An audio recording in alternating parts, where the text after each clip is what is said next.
volto a falar de um tema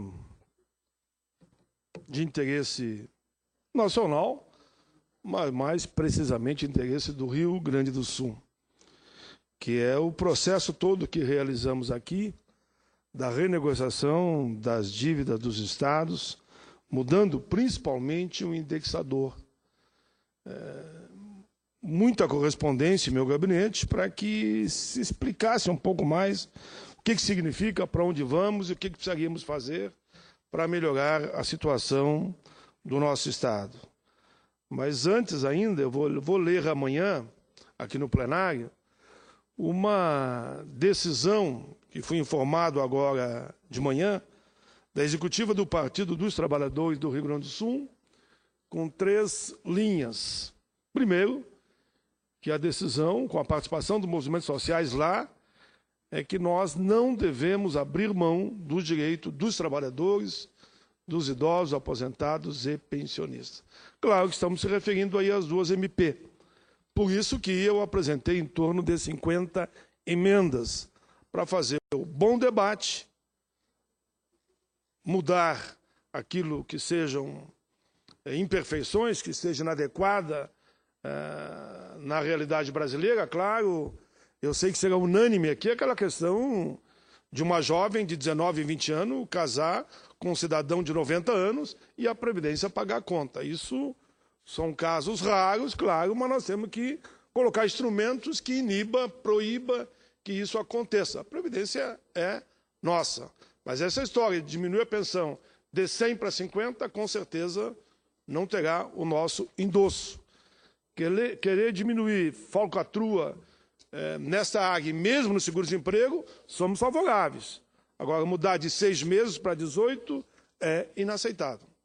E o próprio abono, só rápidos comentários, que praticamente desaparece para muita gente, isso é um 14º para quem ganha até 2 salários mínimos. Por isso que me vejo aqui numa situação de muito constrangimento de mexer num abono. Abono esse que já está aí há mais de 3 décadas. Enfim, mas faremos o bom debate no momento adequado, como é também a questão do pescador. Se tem algum tipo de falcatrua, seja na questão do pescador, do seguro-desemprego, ou mesmo no abuso como esse que eu me referi aqui, de uma jovem, como me disseram e provaram, 19 e 20 anos, casa com um senhor de 80 ou 90, e ainda às vezes é sobrinha ou tio. Bom, isso nós vamos combater. Agora, da forma que está, eu fico com a própria decisão do partido do meu Estado. E por isso eu apresentei tantas emendas. E ainda, senhora presidente, quero reafirmar a minha posição, que entendo que é unânime nessa casa. Que na escolha das comissões, nós temos que respeitar o princípio da proporcionalidade e que esse princípio seja aplicado, e de preferência já esta semana, para que a gente não fique aquela história que aqui no Brasil tudo começa depois do Carnaval. O Carnaval é uma bela festa, todos nós podemos passar lá no Carnaval, mas nós temos obrigação de, nesta semana, resolver a questão de todas as comissões e começar a trabalhar de fato, porque é lá na comissão que se faz o debate, inclusive dessas MP, dos projetos, votado lá, depois é que os projetos vêm aqui para o plenário. Mas, como dizia, senhora presidente, eu vou recordar um pouco aqui o processo de discussão e negociação da mudança do indexador das dívidas dos estados. A sanção pela Presidente da República da Lei Complementar 148, de 25 de novembro de 2014, ou seja, uma construção coletiva, Câmara, Senado e o Executivo, representou um passo decisivo para a normalização da atividade econômica nos estados, ou para melhorar a atividade econômica dos estados e, claro, o Rio Grande do Sul. Para o grande público que nos ouve, nesse momento, aqui, de uma segunda-feira, aqui na tribuna do Senado Federal, é necessário explicar que se trata da lei que vai permitir significativo desconto na dívida do Estado para com a União. As dívidas estaduais foram renegociadas em 1997, no governo do ex-presidente Fernando Henrique Cardoso. O grande entendimento foi, devido ao momento, que se utilizasse como indexador o Índice Geral de Preço, Disponibilidade Interna, IGPDI, mais juros de 6% ao ano, que pode chegar a 9%, a serem pagos em 360 meses. Em 1998 e 2012, esse índice cresceu 248%, que equivale, a grosso modo, a multiplicar o saldo da dívida por 3,5 vezes. Para piorar o quadro, os valores das parcelas mensais ultrapassavam o limite de 13% do valor da receita líquida real, que corresponde, de modo simplificado, aos recursos próprios arrecadados pelo Estado. Nesses casos, pagam-se os 13% e continua pendente o valor que excede, aumentando o estoque da dívida, mesmo com o pagamento regular das parcelas. Tipo isso, quanto mais paga, mais deve. O total da dívida do Rio Grande do Sul chegou no ano de 2014 a aproximadamente 50 bilhões de reais, dos quais 37 bilhões junto à União.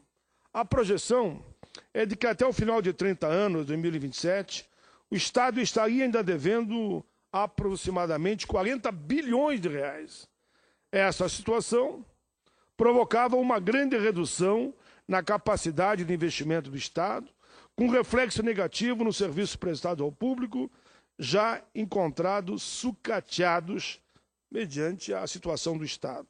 A nova lei muda significativamente a situação, a dívida passa a ser corrigida pelo Índice Nacional de Preço ao Consumidor, amplo IPCA, trocando também a taxa de juros para 4% ao ano, ou o valor da taxa do Sistema Especial de Liquidação e de Custódia, Selic, mas o que for menor.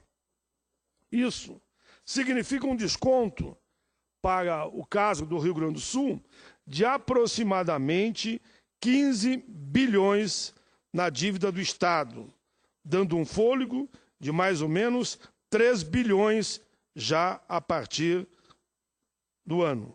Segundo dados da própria Secretaria da Fazenda do Rio Grande do Sul, entre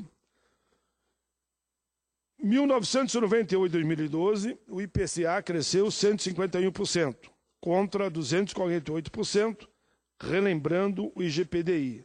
Saímos, assim, de uma dívida impagável e sempre crescente para uma situação de redução crescente do grau de endividamento, podendo o Rio Grande do Sul, assim, zerar o resíduo da dívida, como eu dizia antes, lá mais ou menos por 2027.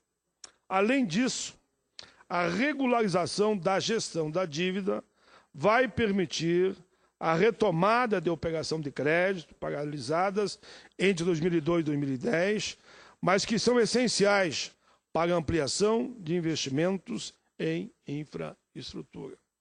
É de lamentar apenas que a negociação necessária para a aprovação da lei complementar tenha demorado tanto.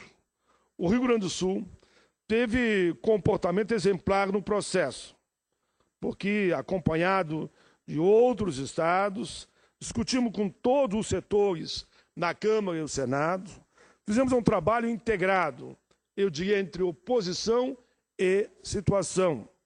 E assim caminhamos para um grande entendimento e a matéria foi votada no fim do ano passado. A situação geral do Estado é preocupante, claro, ninguém nega isso. O Estado do Rio Grande do Sul.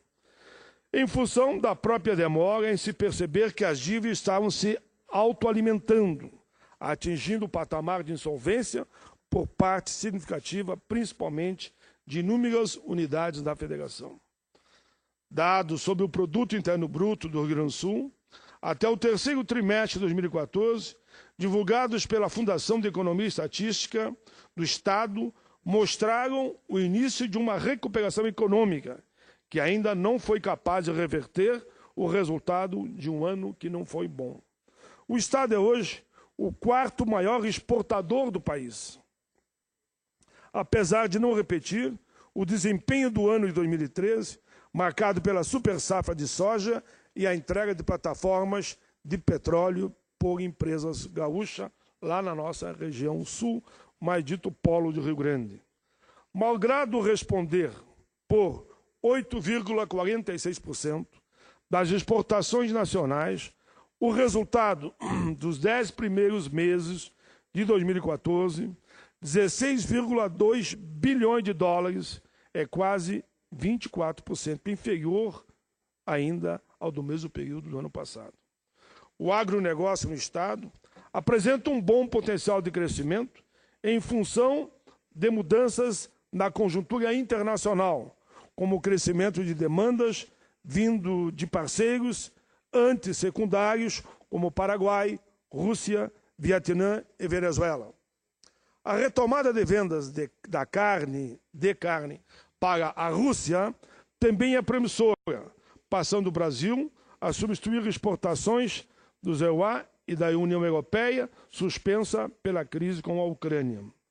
A soja continua a ser o principal produtor da agropecuária gaúcha, respondendo por 24,2% do valor de nossas exportações, ou seja, 3,9 bilhões de dólares.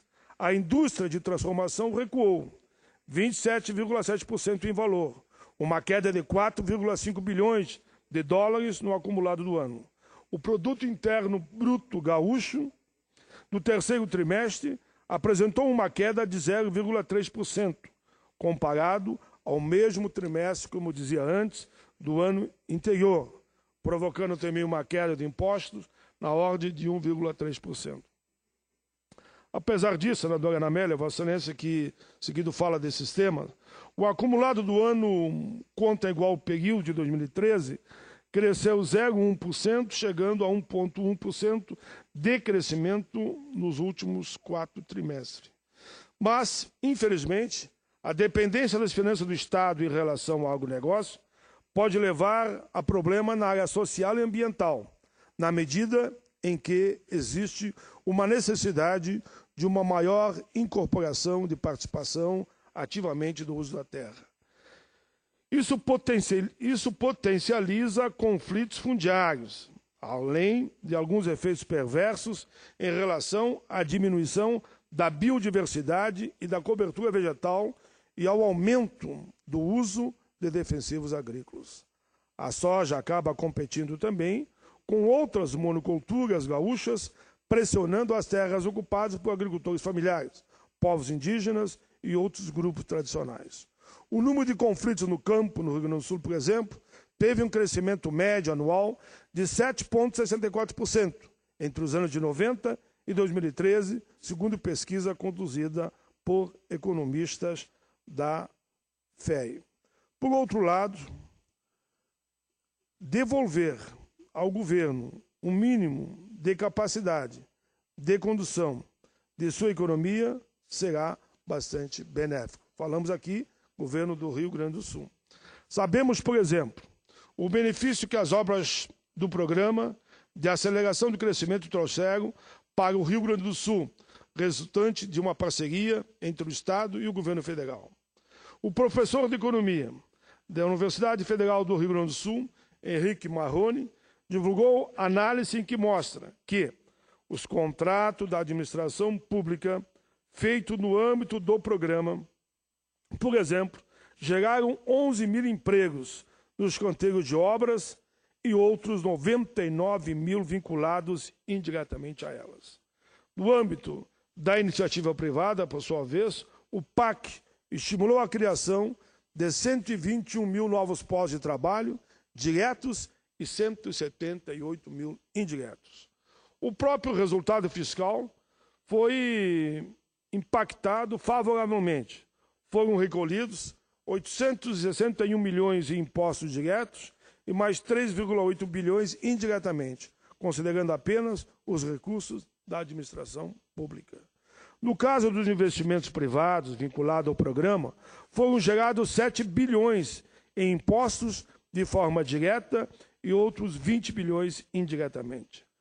Recobrar a capacidade de investimento do governo gaúcho pela via da diminuição dos recursos destinados ao pagamento da dívida para com a União permitirá igual efeito multiplicador conduzido localmente e será muito favorável ao governo do governador Ivo Sartori, recentemente eleito lá no meu Rio Grande.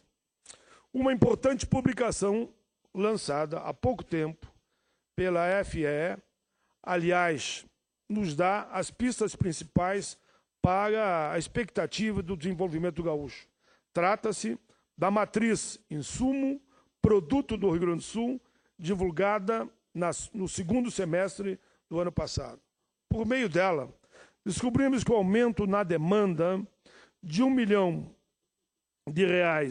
por produtos nos setores da indústria de transformação, cujos insumos vêm da agropecuária gaúcha, em especial o fumo, alimentos e bebidas, resultado, por exemplo, de uma redução de imposto sobre o seu consumo, aumenta a produção total do Estado em aproximadamente R$ 2 milhões. Igual efeito se observa outro exemplo na atividade de alojamento e alimentação, cujo aumento de demanda de 1 milhão gera R$ 1,8 milhão de resultado para a economia do Estado.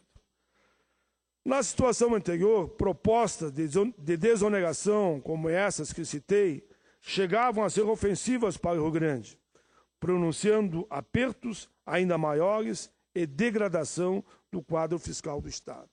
Mas, senhora presidenta, senadora Ana Amélia, eu quero salientar ainda nessa fala, que falo sobre números do Rio Grande, de que hoje não pretendemos esgotar o balanço econômico do Estado, até porque alguns dos dados do balanço global da economia gaúcha só devem estar totalmente disponíveis no primeiro trimestre desse ano.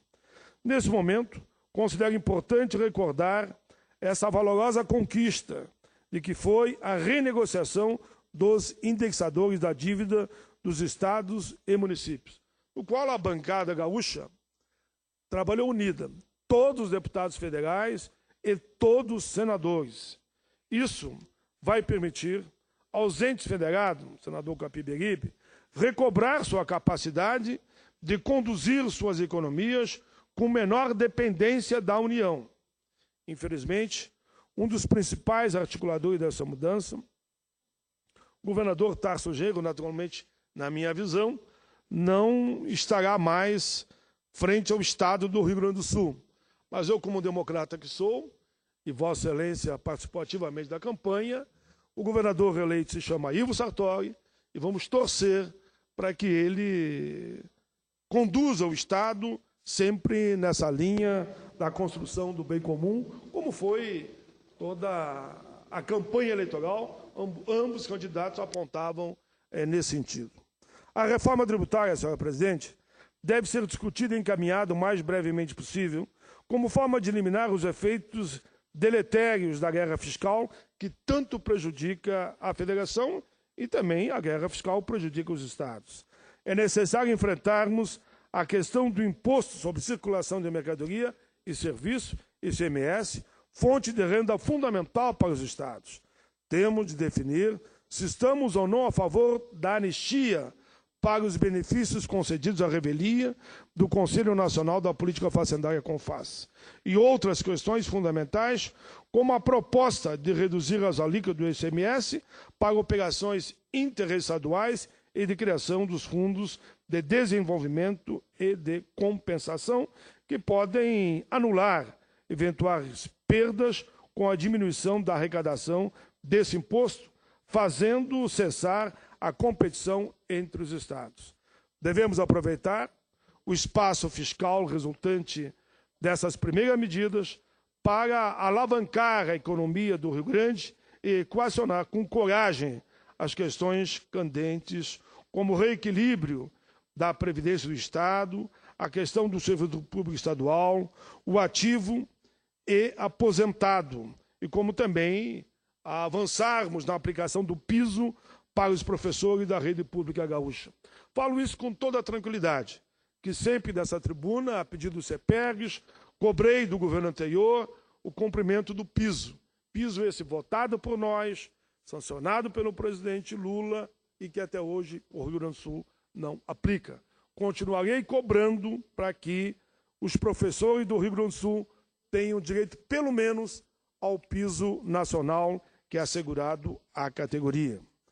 Mas quero também lembrar, senhora presidenta, em novembro de 2014, aprovamos no Senado Federal o projeto de lei, como eu dizia desde o início, que mudou o indexador da dívida do Estado com essa retroatividade da dívida acumulada e dos juros pagos de 97. Repito, foi importante aquela posição, a aprovação desse projeto era um compromisso da própria presidenta, como também do Congresso Nacional, com os estados e municípios, que foi regastado, que aconteceu após uma longa luta. A nova lei, sem sombra de dúvida, que aqui me debrucei no início, vai ajudar a sanar as contas públicas do nosso Estado. Por além de reduzir os juros, vai colaborar para diminuir o saldo devedor. Haja visto que a limitação do pagamento das parcelas, atrelada a 13% da Receita Federal, gerava um resíduo que se acumulava mês a mês. Com a aplicação do novo índice, deixamos de acumular esse resíduo. Mas por que eu volto aqui no final, senhora presidenta, Antônio, finalmente? Porque eu quero mostrar agora o próximo passo.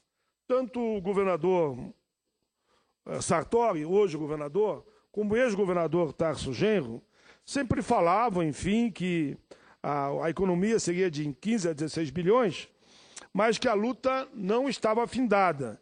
E eu concordo com ambos. Continuaremos a defender a redução de 13% para 11% da receita, de forma que possamos diminuir, isto sim, a parcela da dívida a ser pago. Essa é uma reivindicação da bancada gaúcha, e acredito também de outros estados, tanto do governo Tarso como do governo Sartori.